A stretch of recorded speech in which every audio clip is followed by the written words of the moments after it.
Have you ever thought about the correlation between strength and flexibility in arm balances?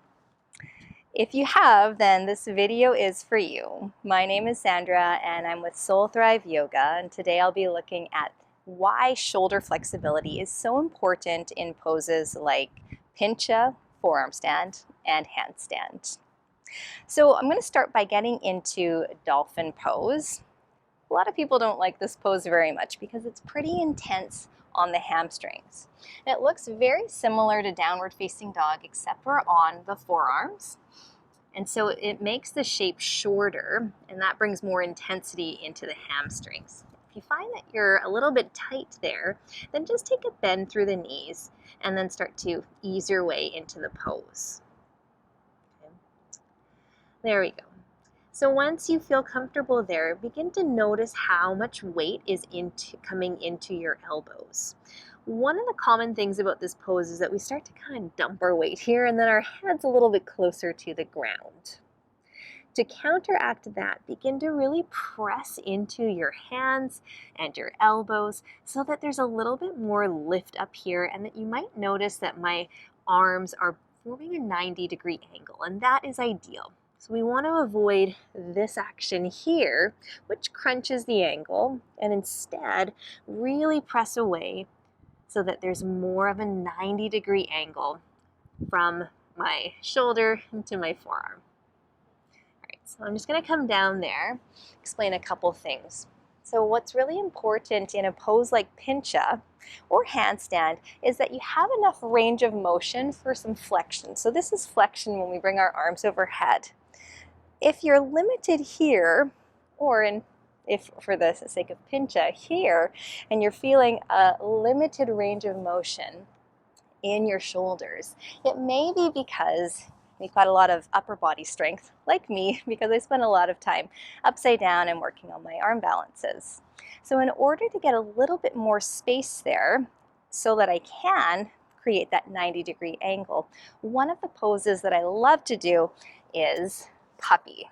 So it's very similar to child's pose in terms of the setup, except that I'll keep my hips over top of my knees and then begin to melt my chest down to the mat. So I'm coming into a bit of a back bend here, but what you'll feel right away is this wonderful sensation through the shoulders as you imagine your chest melting down here.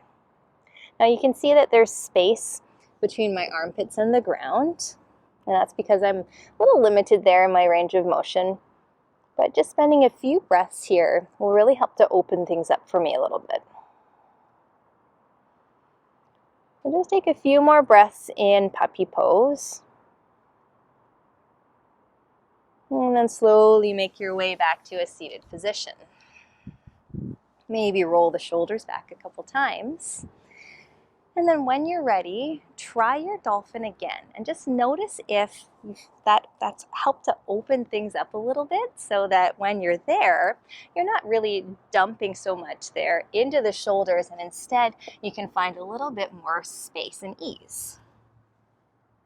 I notice right away that this is much easier for me, and I'm just feeling a lot more confident, all right? Another thing you can do here, and this is where the strength and the flexibility really come together, is this little drill to build strength and flexibility. So I like to just dip and then press. It's a subtle movement, but I'm just working on the sensation through the shoulders, what it's like to find some control there, just moving up and down and isolating into the shoulder girdle. All right, so that's one thing that you can begin to try. And then if you are feeling comfortable with going upside down, continue to keep your elbows at shoulder distance apart, really grip the mat. Maybe begin to walk your feet in so that your hips are more over top of your shoulders. And then maybe one leg goes up, finding a little bit of flight. Keep looking forward. And then once you've found your way and you get some balance, I'm really going to start to press up so that I've got that same action and finding more of that 90-degree angle.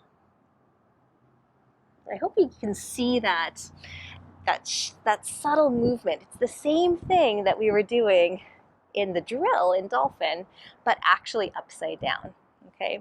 If any of that's really interesting to you, I hope that you'll join me in my course, Ready for Takeoff.